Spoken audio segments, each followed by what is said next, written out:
Yo, today marks 2 years since I entered the workforce. 2 years since I started making money full-time. Yay! Ow, ow. 2 years since I officially made my way into the economical statistical figure of the unemployment rate. Or the employment rate, whichever one you look at it. 2 years since I actually thought would be the end. Don't get me wrong, I worked the odd job at the coffee shop or the retail outlet through university to make the extra pocket money, but today is different. Today marks the 2-year anniversary since I told my parents to financially F off. 2 years since I've been on my own 2 feet. I'm gonna be honest, I remember when I finished my last semester's paper. I came out of the exam hall like I contracted some kind of bipolar emotional disorder with a surge of mixed emotions running through my head. I walked out of the exam hall crying tears of joy and tears of happiness and tears of sadness and tears of anxiety. Tears, just lots of tears.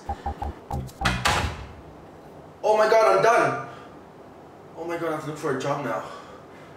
Oh my god, I'm on holiday. Oh my god, I won't ever see this building ever again.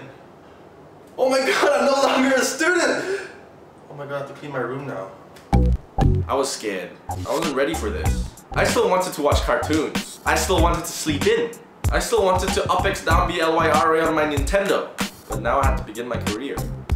Fast forward 6 months, I still hadn't figured out what I wanted to do in terms of a career. Mom and dad were pestering me to find work, friends were pestering me to go to the pub, and my computer wouldn't stop calling my name. Adam, play with me. I volunteered for a couple odd jobs during the break, just to figure things out. As time moved on, I had a choice between staying in Malaysia or heading back to Australia to look for work. I didn't want to make any regrettable decisions, and since Malaysia would always be there for me to fall back on, I couldn't pass up on the opportunity to go back to Australia and gain a different perspective on the working experience. I applied for literally 100 different jobs. I still wasn't exactly sure what I wanted for a career at that point, so I just applied for anything anyway. Every day I'd sit by my phone and wait for that one important phone call.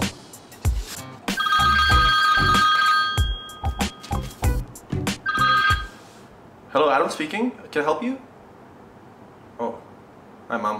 When I finally got that call offering the job, you know that feeling when you pass an entrance exam? When you receive that letter that you're accepted to university? It was exactly that. The company wanted to have me on their team. Dressed to impress. The first day of work was like the first day of university. Or the first day of high school. You can tell from the experience and the noobs. The ones who've obviously been around longer were wearing 10-year-old slacks, unironed shirts, uncombed hair. The newbies wore suits, ties, glossy leather shoes. Yeah, we stood out like a sore thumb.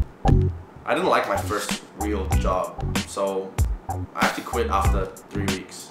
So it was back to the drawing board. Second time around, I had a clearer idea of my career direction. Don't get me wrong, I'm still in a position where I'm still trying to figure out what's next. But at that time, after quitting my first job, I had a better idea of what I didn't want to do. I applied for a number of positions, but this time in a field I felt a lot more connected to. Within another month, I landed a job at a data storage company. I ended up staying with them for the next 18 months. It wasn't exactly the dream job, but it turned out to be a learning curve towards the career direction I actually wanted to head in. What I'm getting at is this: there's no right or wrong when making a career decision. Stick to your guns and stick to what you know. If you don't know what you want, maybe figure out what you don't want. Things turned out quite well for me. That scared feeling I had when I first entered the workforce quickly disappeared as soon as I realized that people weren't animals looking out to take advantage of you.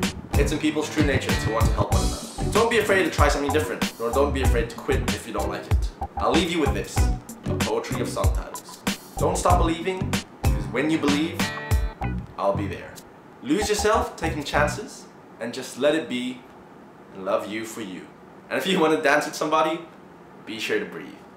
See ya!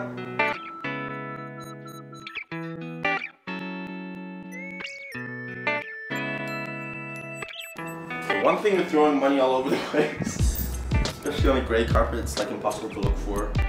Pick up. Anyway, be sure to check out last week's video. I'm not sure where I put it. Down there. Or look at next week's video when that one's out. And be sure to subscribe up there. I'll catch you guys real soon while I pick up all this monies on the ground, monies all around. Monies can be found. so hard.